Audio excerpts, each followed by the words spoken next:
खबर अब लखनऊ से, जहां पर सांसद कौशल किशोर के बेटे पर फायरिंग का मामला है और इस मामले से जुड़ा अपडेट आपको दे दें। कबूलनामा हो गया है, कबूलनामा किया गया है। सांसद के बेटे पर गोली चलाने वाले का कबूलनामा। सांसद पुत्र आयुष के साले आदर्श ने गोली चलाने की बात कही है, ये कबूल किया है गोली चलाई गई, लेकिन क्यों ये भी बताया। आदर्श ने कहा कि आयुष के कहने पर, यानी कि सांसद के बेटे के कहने पर ही ये गोली चलाई गई। आयुष किसी को फंसाना चाहते थे, यानी कि सांसद के बेटे किसी को फंसाना चाहते थे, मैंने आगे से गोली मारी।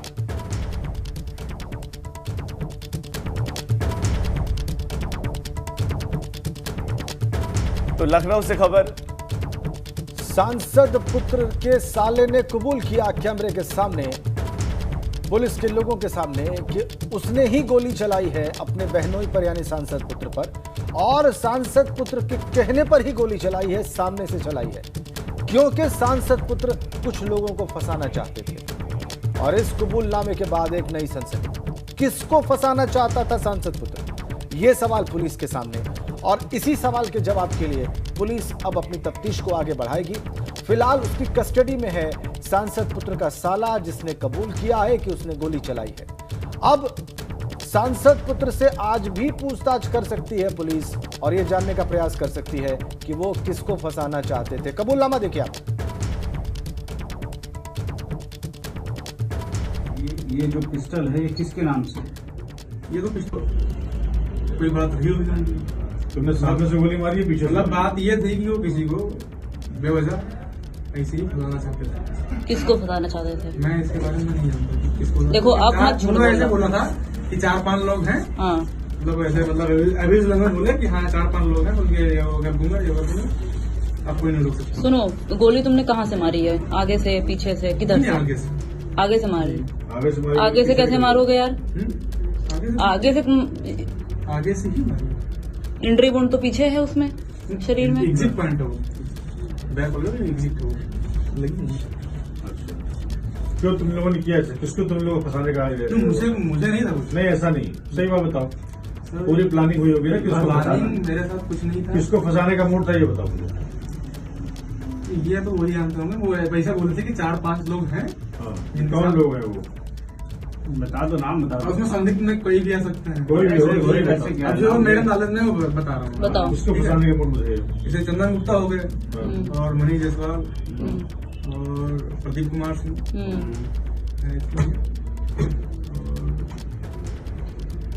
और जिसका नाम कभी जेल गए हो तुम? ये कारण तुमने खुद गोली मारी है उनको? हाँ? ये जो पिस्टल है, ये किसके नाम से? ये तो पिस्टल कोई बात रही होगी, तुमने सामने से गोली मारी है, पीछे? मतलब बात ये थी कि वो किसी को बेवजह ऐसे ही फंसाना चाहते थे। किसको फंसाना चाहते थे? मैं इसके बारे में नहीं जानता किसको। देखो आप मत झूठ ऐसे बोला था कि 4-5 लोग हैं, हाँ, मतलब ऐसे, मतलब अभी लंगर बोले कि हाँ 4-5 लोग हैं, उनके कर दूंगा। तो देखा आपने कबूलनामा, 3 नाम तो सांसद पुत्र के साले ने स्वयं ही ले लिए, और बाकी भी कुछ नाम थे जिसके बारे में वो कह रहे हैं कि वो नहीं बता सकते। विवेक त्रिपाठी हमारे सहयोगी इस वक्त हमारे साथ लखनऊ से सीधा जुड़े हुए हैं। विवेक, का 3 नाम हमने सुने सांसद पुत्र के साले ने जो गिनाए, जिनको फंसाने की बात कही गई उनके बहनोई की तरफ से कि उनको फंसाने के लिए मुझ पे गोली चला दो। अभी पुलिस क्या आज पूछताछ कर सकती है सांसद पुत्र से? जी राजेंद्र, बिल्कुल पुलिस ने आदर्श को तो हिरासत में ले ही रखा है, उससे पूछताछ चल रही है, लेकिन आयुष, चूंकि उसके गोली लगी है और वो अभी अस्पताल से डिस्चार्ज हुआ है, ट्रॉमा सेंटर से उसको घर भेजा गया है। हालांकि ये नहीं पता चल पाया है कि वो आयुष इस समय कहाँ पर है, चूँकि जो मड़ियाओं में जो उसका घर है वहाँ पर भी अभी हमारी टीम पहुँची थी, लेकिन वो उस घर में नहीं है, वहाँ पर पुलिस का पहरा है। पुलिस वाले ये भी नहीं बता पा रहे हैं कि वो कहाँ है। इस समय ये माना जा रहा है कि वो सांसद महोदय के साथ जो उनका मूल आवास है वहाँ पर हो सकता है, लेकिन पुलिस का जो ये मामला नहीं है कि आयुष कहाँ है, ये है कि उसको शाम तक थोड़ा स्वस्थ होने के बाद, थोड़ा सहज होने के बाद उसको पूछताछ के लिए बुलाया जा सकता है।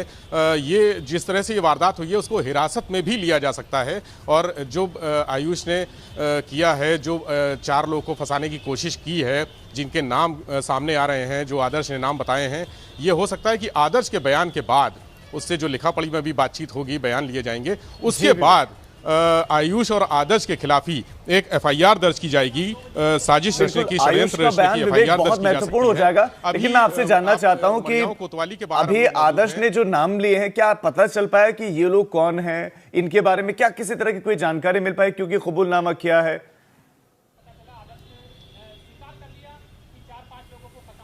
जी देखिए, जो अभी शुरुआती पूछताछ आदर्श से हुई है, उसने ये बात कबूल की है कि चारों, ये जो आयुष है वो प्रॉपर्टी डीलिंग का काम करता था और ये माना जा रहा है कि किसी जमीन को लेकर, कोई ऐसी जमीन है, कोई प्रॉपर्टी है जिसको लेकर ये विवाद हो सकता है, उसको लेकर ये छानबीन जो पुलिस कर रही है। जो शुरुआती जांच में बात सामने आई है कि कोई प्रॉपर्टी को लेकर इन जो 4 नाम है, जिसमें चंदन गुप्ता और समेत 3 अन्य नाम लिए गए हैं और 1-2 नाम और बता रहा है, उसको लेकर ये घटना कारित कराई जा सकती है।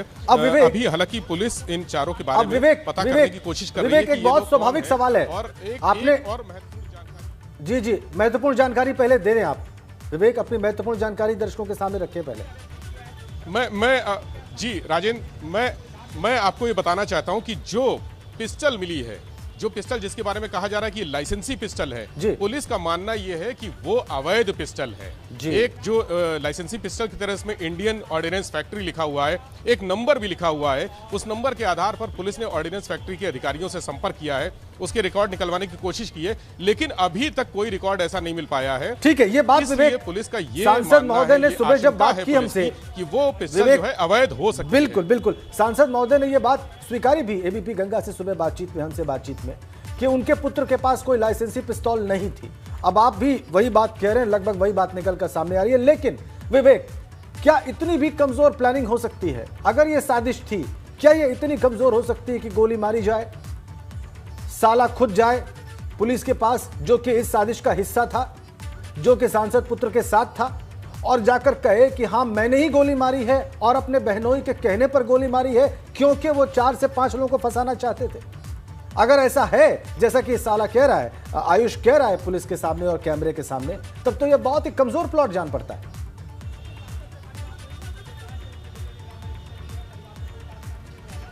राजेंद्र जी, मैं आपको ये बताना चाहूंगा कि इस तरह की साजिशें, खुद पर हमला करवाने की साजिशों के चक्कर में राजधानी में 3 लोग मर चुके हैं बीते 3 सालों में। ये भी जो आयुष ने किया, ये आत्मघाती हमला उसने अपने ऊपर कराया था।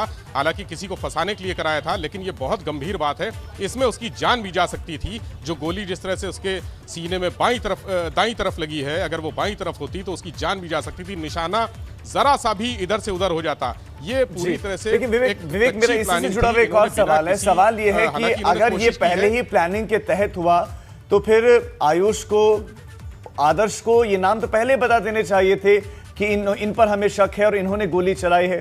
तो शुरुआत में इस तरह की बातें तो उन्होंने कही नहीं कि इसने गोली चलाई, वो भी अज्ञात का जिक्र करते कि हम पहचानते नहीं। तो अगर इस तरह की एक प्लानिंग के तहत ये सब हुआ है, तो उन्होंने बताया क्यों नहीं कि इन्होंने हमला किया? अगर फंसाना चाहते थे तो उनको फंसाया क्यों नहीं? ये बात तो अब खुली है। जी देखिए, ये बहुत ऐसी प्लानिंग थी। इन लोगों ने रात में घर से निकल के रात में 2 बजे जो जिस जगह पहुंचे हैं, वहां पर सीसीटीवी कैमरे नहीं थे, अंधेरे स्थल था, अंधेरा था। इसलिए अगर कोई कैमरा या कोई अमूमन आजकल लोग मोबाइल पे चलते हैं, कोई साजिश, इनकी जो साजिश थी, कोई मोबाइल पे रिकॉर्ड भी कर रहा होता तो वो चीज़ें नज़र नहीं आती। ये कच्ची प्लानिंग थी, इन्होंने जिस तरह से प्लान किया था। लेकिन जब सुबह पुलिस ने छानबीन शुरू की है, आदर्श जो प्राइम सस्पेक्ट था, चूंकि वो उस समय घटना पे साथ में था, दोनों से पूछताछ हुई है। और मोहनलालगंज के जो सांसद हैं, जो आयुष के पिता हैं, उनसे भी पूछताछ हुई, उनसे भी पुलिस ने संपर्क किया। उन्होंने भी जो जानकारियां दी, उसके आधार पर पुलिस इस घटना को शुरू से ही संदेहास्पद मान रही थी, संदिग्ध मान रही थी। पुलिस का जो जिस तरह से इन लोगों ने बताया कि 3 लोग आए थे, 4 लोग आए थे, बार बार ये अपने बयान बदल रहे थे, बार बार चीजों को छिपाने की कोशिश कर रहे थे। दोनों से अलग अलग जो बयान लिए गए, दोनों ने अलग अलग जानकारियां दी थी। इसी वजह से पुलिस का शक उन पे हुआ और उसके बाद पुलिस इस निष्कर्ष पर पहुंची कि यह वारदात संदिग्ध है। जब आदर्श से अलग से पूछताछ की गई, थोड़ा सा पुलिसिया पूछताछ का जो तरीका होता है, सख्ती बरती गई, तब उसने धीरे धीरे स्टेप बाय स्टेप पूरी बात कबूल की और ये बताया कि हाँ 4 लोग 5 लोग ऐसे थे जिनको फंसाने की साजिश थी। हालांकि क्यों फंसाना चाहते थे, इस पर अभी पर्दा नहीं उठ सका है। थोड़ी देर में ये भी क्लियर हो जाएगा कि आखिर आप इस खबर को ट्रैक करते रहिए, अपडेट्स के रहेंगे, क्योंकि बहुत महत्वपूर्ण खबर है और ऐसा लगता है कि शायद इसमें और कुछ चेंजेस, कुछ बदलाव आएंगे। बहुत शुक्रिया फिलहाल विवेक आपका इस तमाम जानकारी के लिए।